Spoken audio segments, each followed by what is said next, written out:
Two unemployed actors, two unemployed actors. They're just between projects. Welcome back to Two Unemployed Actors. I'm Max. I'm Sam. And Fred is in between us. So if occasionally you hear a growl or a scream, if Sam screams, Fred's bitten him again. So Yes. Or look at YouTube. You'll also see the evolution of one of our key props that we use at the moment for a backdrop. It's the Star Wars Millennium Falcon, sponsored by no one other than a great voiceover job. And it's made out of Lego, and gradually it's been progressing over the last 3 episodes. So for those of you sharp-eyed enough to see that in the background, it's amazing what you can achieve for a tax write-off, for a prop for a podcast. It has been a busy week. Like, it has been full-on, and I mean full-on arts immersion for me. That's great. Apart from practicing this play, I've been walking around in circles because they're trying to cast for one person who dropped out, unfortunately, due to personal reasons. So always. there's no point in getting us all together when, one of the 5 of us isn't actually there. I'm walking around in circles still with the for lipstick, which is on in May. So still walking around in circles with a script in hand. And because it's one of those ones where the character enters and exits a lot. So it's not like it's a conversation that flows over or a relationship that flows over a period of scenes. Mm-hmm. And in your mind, you can sort of, follow it quite logically. Yeah. It's literally in from the cold every time you walk through the door and something else happens. Okay. Throw in a lot of physicality. So I feel like I'm going to be a script in hand for a while, writing blocking notes and all sorts of stuff, as you do. But when we do start rehearsing. For those of you in Sydney, Lipstick, it's on 14th to 17th of May. Come see it. Look at me. This is what we do. We plug each other. And at the Chippen Street Theatre. Yeah, I just moved on from that. I didn't even stop. I realised halfway through, but I was committed to it. So I had to see the sentence through. I like stopping and making fun of it. Oh, God. Moving on very quickly. Yes. So there was that. I'm in the mockumentary films tomorrow. So a few ideas of that. So, and voiceovers left, right and centre all of a sudden, including directed sessions with a studio in London. It's fun to be awake in the middle of the night. But look, I can't complain. It's work. Also, from the more fun acting side, I went to the opening night of Hamlet. Fred, just keep it down, mate. This is the big moment. I went to the opening night of Hamlet at Bell Shakespeare at the Opera House, Sydney Opera. No, this is Shakespeare. True Shakespeare. And it was amazing. This is one of the most amazing productions of Shakespeare I have witnessed. I've seen Kevin Spacey and King Richard. I've seen lots of greats with their take on Shakespeare. And this is a play that I haven't seen before either, I might say. I haven't, because I had to live with the text during high school while we analysed it left, right and centre. It was probably the last story I wanted to revisit. But anyway, sure. So with that baggage in mind, it was just amazing. Like, seriously, you walk out and even at intermission, we couldn't stop talking about it. It was just like there's nothing you could fault. The performances are amazing. Hamlet, played by a female lead, Harriet Gordon-Anderson, who I've seen before in The Miser, again, Bell Shakespeare. Amazing. I had a chance to talk to her afterwards. I think it came out with something like... waited and greeted her? Opening night comes with a pre-show party and after-show party. It was basically 6 hours of arts and nice. and it didn't feel that long. It was amazing. You just got tickets because I'm amazing. Okay, got it. Great seats too, third row at the Playhouse, which means you're elevated. Nice. You're like looking at them in the eye. That's very on cool. stage. It was ridiculous, and I had to resist the temptation to get up there and show them what I could do. But anyway, I want to be invited back. So how did you get tickets? I think I said through a friend. So it's like friend of a friend thing. Friend of a friend. If you make enough friends, one of them will help you every now and then. And if a couple of them help you, brilliant. That's what this industry is all about. Anyway, I just can't stop talking about this play. It was amazing. I think I said something like, I'm an actor too. Hi, my name's Max. You're inspirational. You should be really proud. It sort of came out in different orders and it was kind of, bleh. I'm an actor too, usually inspirational. You were great. My name's Max. Anyway, she was really nice. Such a great act, like a huge presence on stage, and you just can't take your eyes off it. It was absolutely amazing. I spoke to the art director as well of Bell Shakespeare, who's also directed the play. And it was fantastic. John Bell was there, who started Bell Shakespeare 30 years ago this year, actually. I've been telling everyone, go and get tickets. It's on till, I think, April the 4th here in Sydney, and it is well worth it. Absolutely. Like, beg, borrow and steal. What, is it contemporary style? Like why is it so good?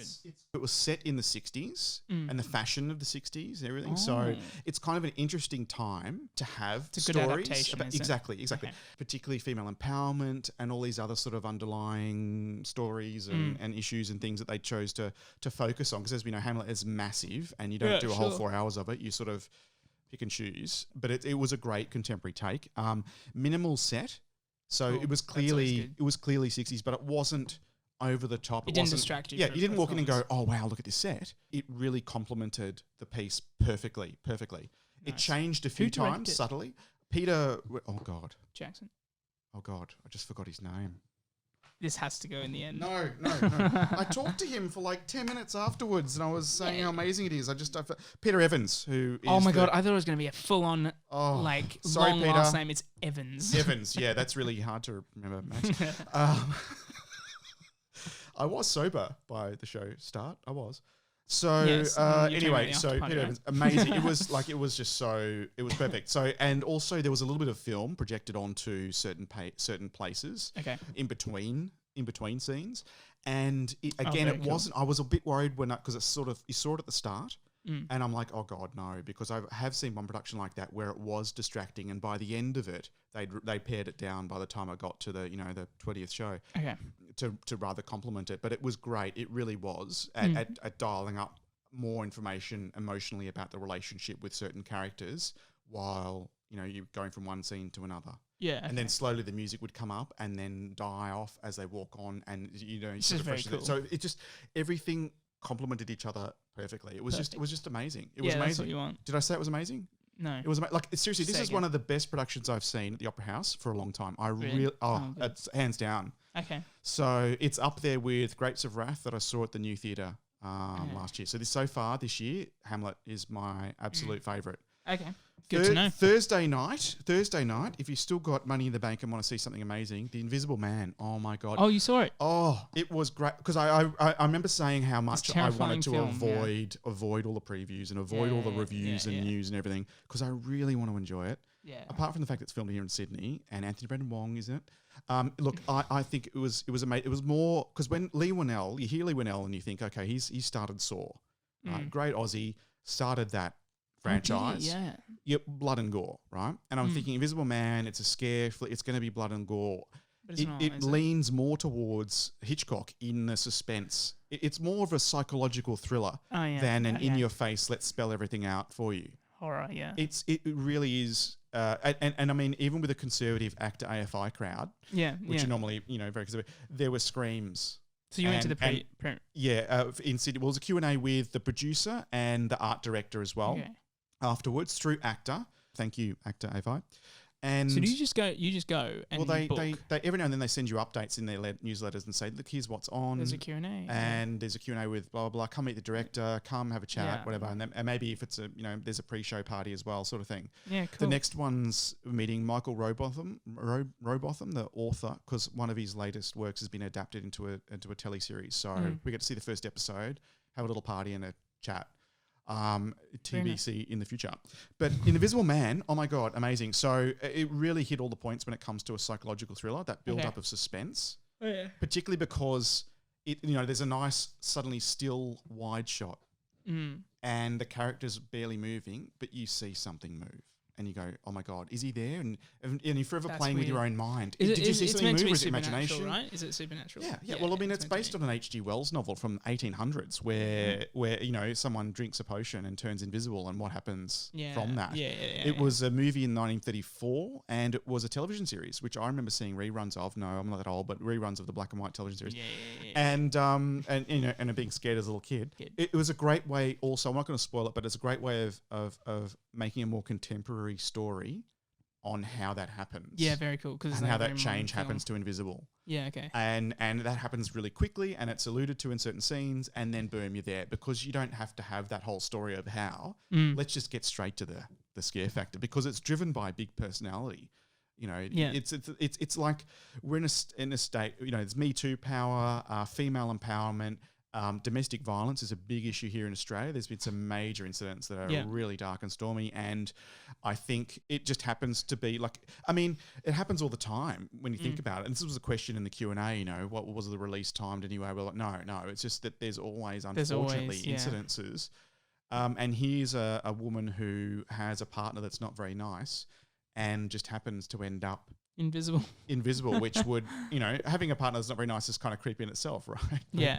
But adding another layer of suspense to it is amazing. So Leigh Whannell, first time directing too. Okay. And I'm like, I came in, I'm like, I want it to be so good, and it was. So it's great. I recommend seeing it at the cinema so you can scream along with others. I do want to see it, yeah. Scream along with others. Because people were screaming, and then you hear the giggles, the polite little giggles afterward, the nervous giggles. Like, yeah. Oh, was that me? Oh, you know. And guess what? What? I've seen Parasite.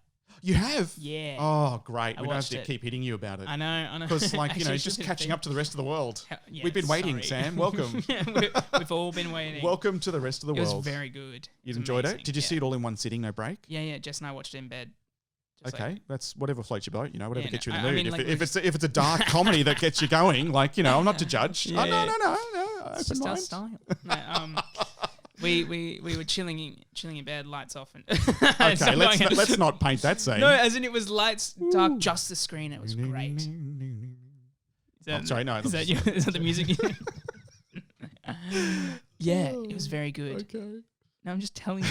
It was a good setting for it because it was like dark and moody, and But it was very well done. It was very well done. Cool, yeah. And very creepy. I know. Like, that is such a creepy idea. And suddenly it just takes you, like, you get to know the family, and then suddenly just takes you in this direction. Yeah. Like, oh, okay.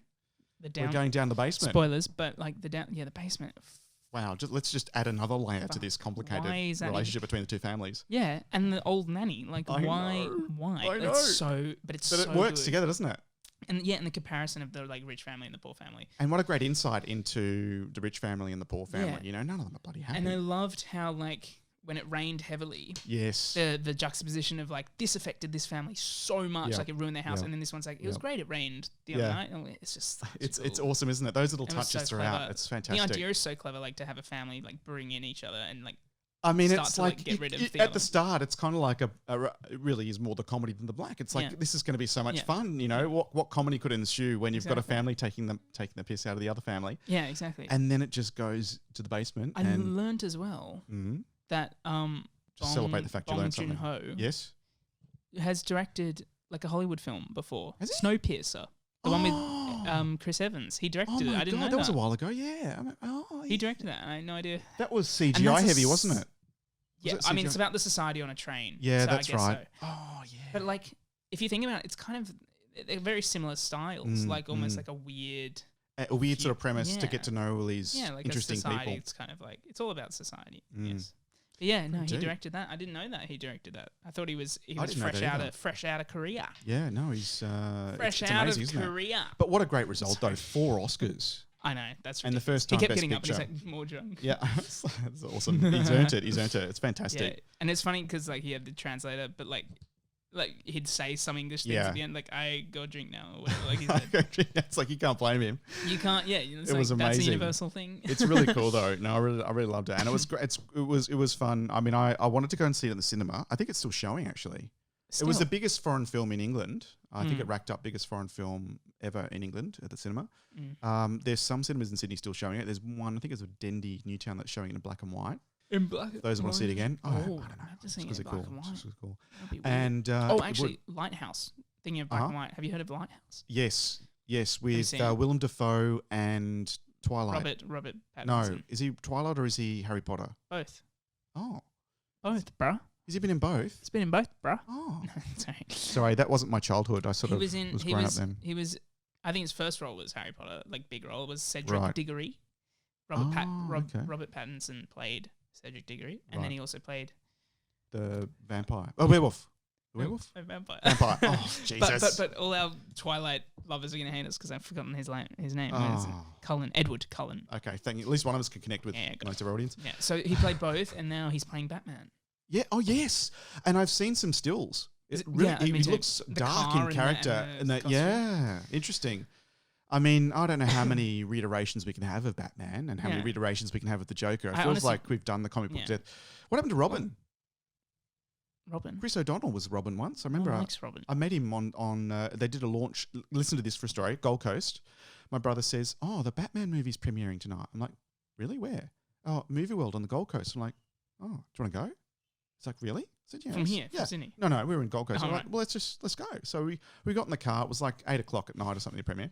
Red carpets rolled out and everything. So we got there at like 7. Bought ourselves a couple of drinks. We were just chilling by the red carpet, and we just accidentally happened to be in one of the best spots. Like they go up onto the podium and they get a quick interview. The director's there. Chris O'Donnell.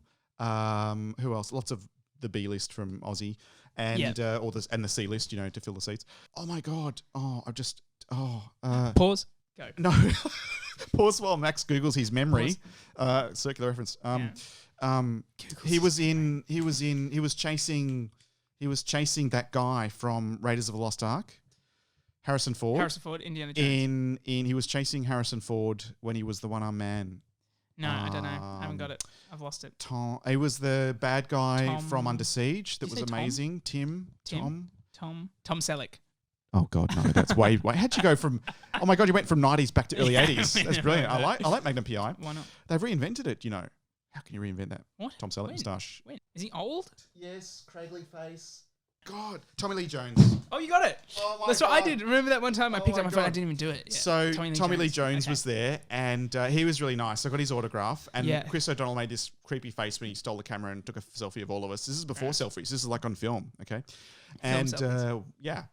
I remember seeing some D-list celeb trip over, and blame it on this poor guy who was just standing there to hold the rope, sort of thing. D-list, and he's like, "Oh, sorry, mademoiselle, sorry, mademoiselle." And she's like, "Rrr." I'm like, "Oh my God, Jesus!" And your brother everyone's awkwardly standing there because they sort of staggered it. Like, everyone comes in. She must have seen an audience. Talking about Batman and red carpets, 2 points. Yes. Batman. Yes. Back to one of the old points that we just said before as well. How can Glad you remember. Yeah. How? Firstly, Ben Affleck. Do you want to Google it? Oh, no, it's all right. Oh, Ben Affleck. Yes. His Batman wasn't that good. I thought it was. It was okay, but I don't think anything can follow Christian Bale. He wrote a script for the next Batman, and he was due to star in that. I then read that actually. Went into rehab, and the script sort of got gradually sidelined. What drugs? I think it was alcohol is the problem. So drunk. So yeah, but look, the film that's in cinemas at the moment is amazing that he's in. I've heard great reviews. Oh, which one? One of my key reviewers gave it 4.5 stars, so I really want to see that. Okay. But you can't follow Christian Bale. Christian Bale's Batman was freaking awesome. See, I go back to, picture this, okay, right? Yep. Reruns I'm watching of the 50s, 60s, or whatever it is, 70s, Batman in blue tights and Robin in yellow and red, running around doing the television series, okay? I go from that to, there's a new Batman movie out. Well, let's skip school and go and see it. So we did. It's Michael Keaton with this Tim Burton reimagination of the dark, and Jack Nicholson as the Joker, where he's full of prosthetics. All you could see is the eyes, but he's a great actor. Like, it was amazing. Yeah. And I think he said something like, I want X amount and I want points as well. So I want a percentage. Yeah. And he negotiated so hard because, like, Jack Nicholson, legend. Yeah. He made something like 60, 80 mil because it happened to be this amazing blockbuster. I know, that's in mid-90s money. Amazing blockbuster at the box office, because it was the first time we'd seen this dark imagining. For those that haven't sort of delved into the comic book world, that was the first taste of it. And then they've been sort of redoing that. I think it's just because I've grown up with with Christopher Nolan's ones. Yeah, okay. And I'm a fan of Christopher Nolan. I like that. So I like Batman Begins. You're really heavily biased. Heavily biased. Yeah. I will accept that. Also, red carpet thing. Got an email from my agent. Great. Still alive? He is still representing. Brilliant. But he was saying, he's like, heard from international peeps. Yes. I say peeps. I'm just paraphrasing. You're trying to make it cool. Yeah. And failing. Heard from international peeps. No, don't. We Ixnay on the paper. Ixnay on international people have confirmed. International people, like casting agents and talent agents and all this stuff, are now looking for people like me. People like Max Belmonte, he said. Brilliant. And I was like, oh, I don't know him. No. He was saying how they are now looking for more red carpet style photographs as headshots because it's now like more glamour sort of headshots.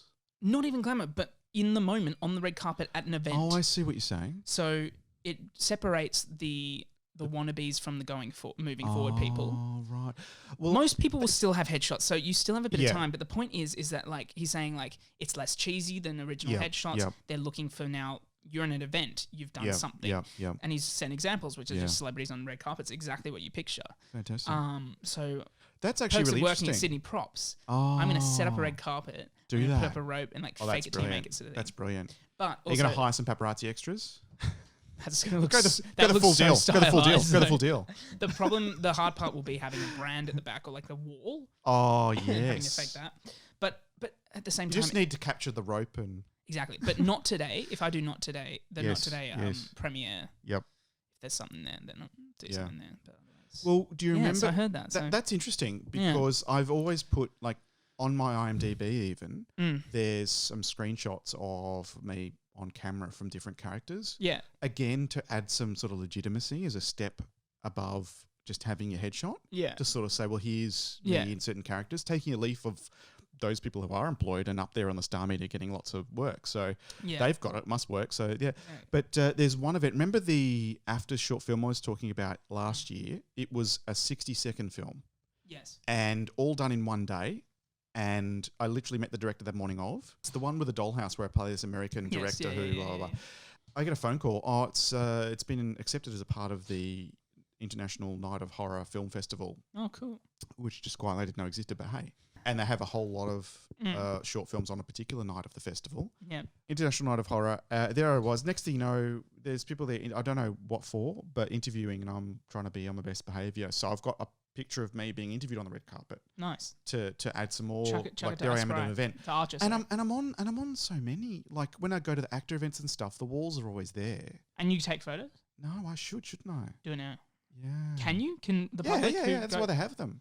But why? What's the point? Because you can the public have a photo of you. Yeah. Well, you've got to be an actor member, so you've got to be working in the industry. Yeah, that's to be there in the first place. The and MEAA or actor?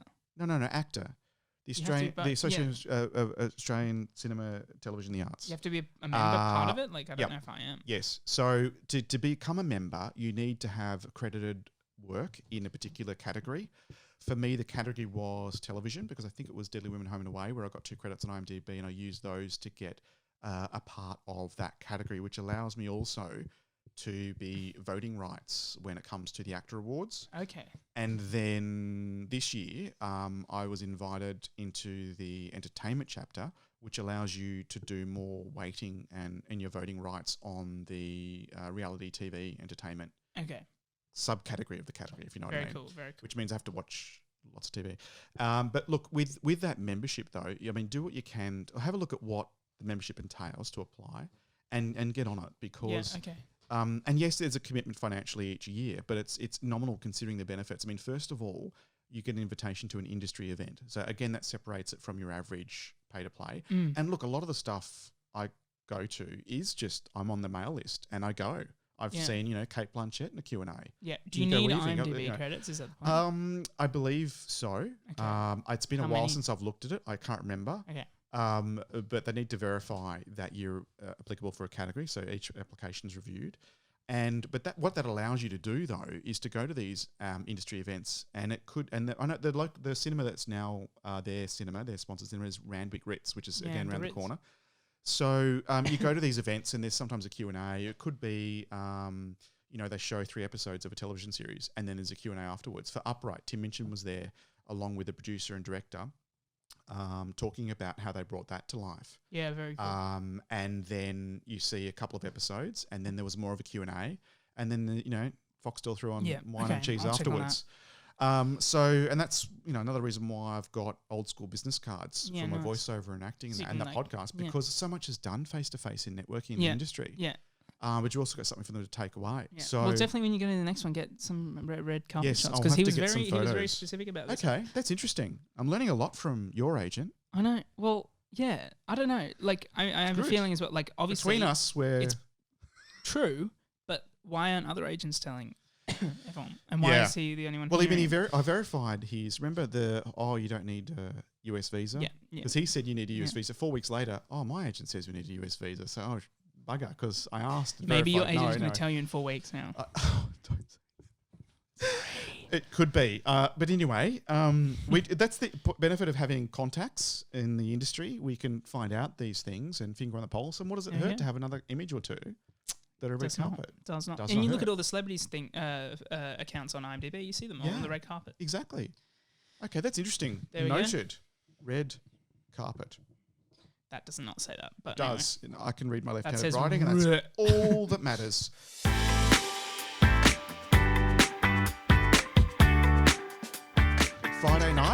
Friday night, beers were involved. I don't drink beer, but lots of wine. It's called Shakes Wine. Shakes Wine. Shakes Wine.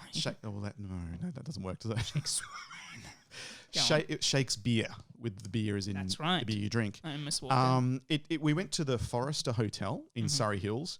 They and started there. I was there for a musical theatre ball at the end of the year. Well, anyway, it's a huge hotel, many levels. We're up level 3, I think, but it's actually where they started. Okay. So they know that space quite well, because really it's like a function room where it's, tables are everywhere, even on the slight incline of a stage. Yeah. And they just perform amongst you.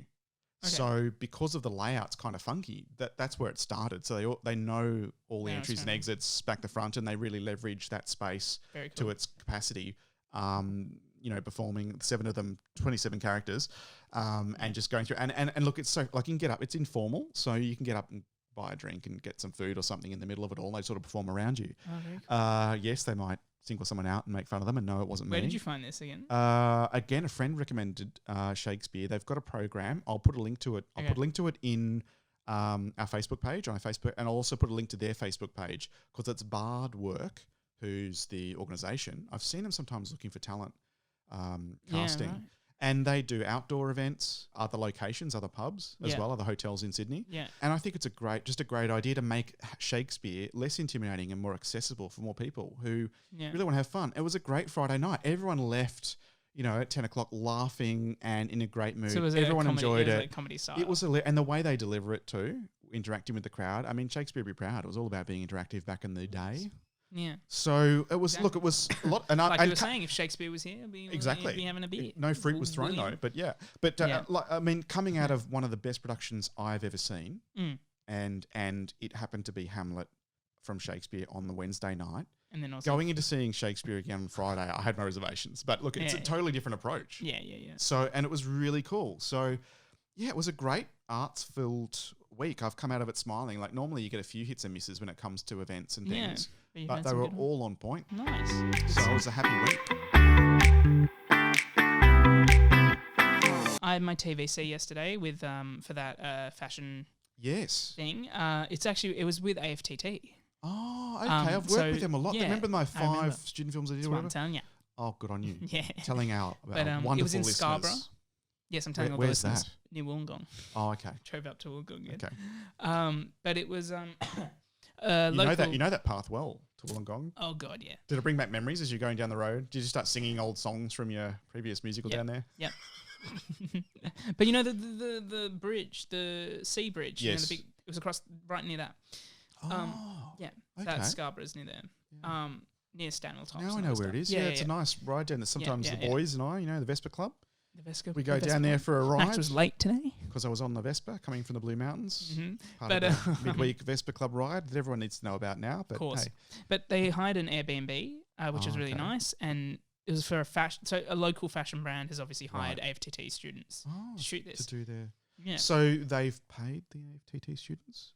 I guess so. So you get paid. I'm not getting paid. Isn't it interesting? By the time the dollars get down to the talent, there's a cut lunch and a glass of soda. I figured out it was Scarborough the day before. So they just told you the day before on the casting on the call sheet that it's going to be a couple hours away. Yeah. Okay. And I was like, why not? It's like baggy t-shirts, baggy trousers, comfort clothes. Yeah, and I was chilling, playing guitar, just lay down, I had some tea. Okay. It's good stuff. They may need me for another day of shooting, hopefully closer to Sydney, because AFTT's in Surrey Hills. It is. It's down the road. Yeah. To do like a shot of vodka or something in a scene. Okay. So easy days. Well, you've been practicing that. Oh, yeah. 3 bottles later. You've got it nailed. We're going to have a drunk podcast. Oh, no. Yeah, we are. It's I have to edit enough as it is. That's going to give us so much. No, it'll be like a 5-minute. We'll be talking for 3 hours, and it'll be a 5-minute podcasts. And you're going to edit drunk as well. Well, if I edit drunk, it's all going out there with the beeps in the wrong places. Let's do it. Actually, I missed a few. You do. I missed a few. Every now and then, it's the right. I always press. No, it's not made for kids, but I do try and censor. And every now and then I miss a ball. You have to tick if it's good for kids now. Well, I don't, because if I tick that it's made for children. Oh, you can't. It blocks all comments. Yeah. And it makes it difficult to share something. You can click. It's not made for children. Right. But it's over 18 comment. Yeah. Oh, okay. But I know what I'm ticking. I don't know. I'm trying to beep out the swear words, but we're pretty good. Beep out that loud. But when we're drunk, I don't know. Oh yeah. Not when. If. Oh, Well, I don't, yeah. Okay. Anyway, moving on. And our podcast's cocktail special margarita. They'll get some listens, won't it?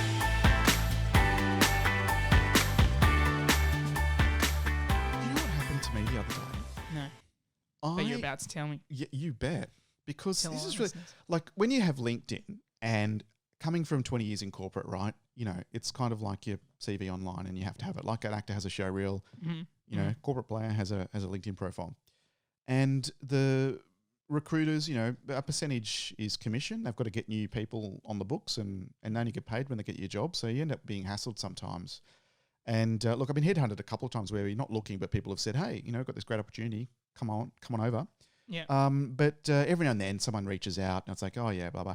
I had this note, first of all, an invitation to connect. Hi, my name's blah, blah, blah, and I'm opening up a new recruiting in Pyrmont in the city of Sydney. I've seen your profile and I've seen that you've been unemployed for a long time. Happy to help. Send your CV over and we can have a chat. So I'm like, first of all, excuse me. I am employed. I haven't been unemployed for a long time. I'm an actor. And I shared the story. I know I run a podcast with unemployed in it, but just doing that as employment. Yes. But I put it on social media. I'm like, can you believe this recruiter and corporate mates, when they stop laughing. Did they see that you were employed on your LinkedIn? Well, I've got a friend of mine who was a recruiter. He actually got me a job in a corporate back in the day. And when he stopped laughing, he said, well, first of all, it wasn't me. I didn't check your profile and stuff it up. But what tends to happen is they tend to get lists that are filtered from LinkedIn. So sort of generate lists, and then it goes to India and they filter through who hasn't had blah, blah, or who hasn't moved for a certain period of time, or who's got this type in their role or whatever. Yeah. And then the list gets filtered down and they just automatically, oh, they're not on my list. I'll contact them, I'll add, I'll build my network. And it's all about who you know.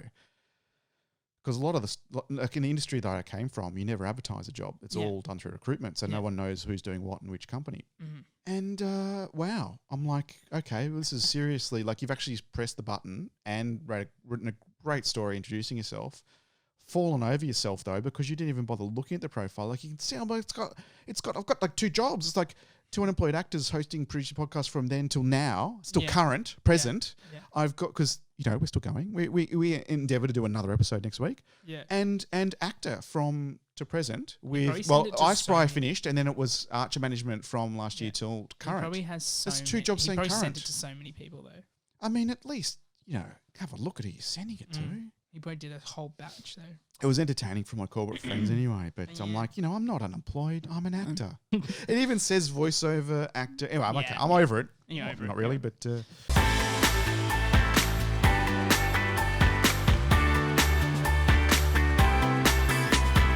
Well, I look forward to doing my mockumentary tomorrow. I'll tell you all about it next week. So stay tuned for that amazing stories that are about to be. Make sure you share us on Facebook, on social media, all of the socials, and follow us, and on YouTube and all that sort of stuff.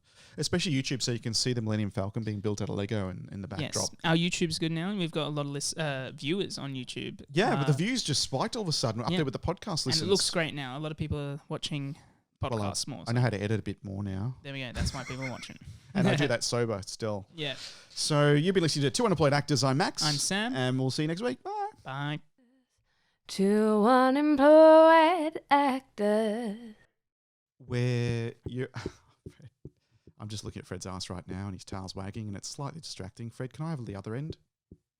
You get the head. I get the... This is what happens when you've got a sausage dog. There's no compromise. There is no compromise. It's all nose or ass. It was very specific.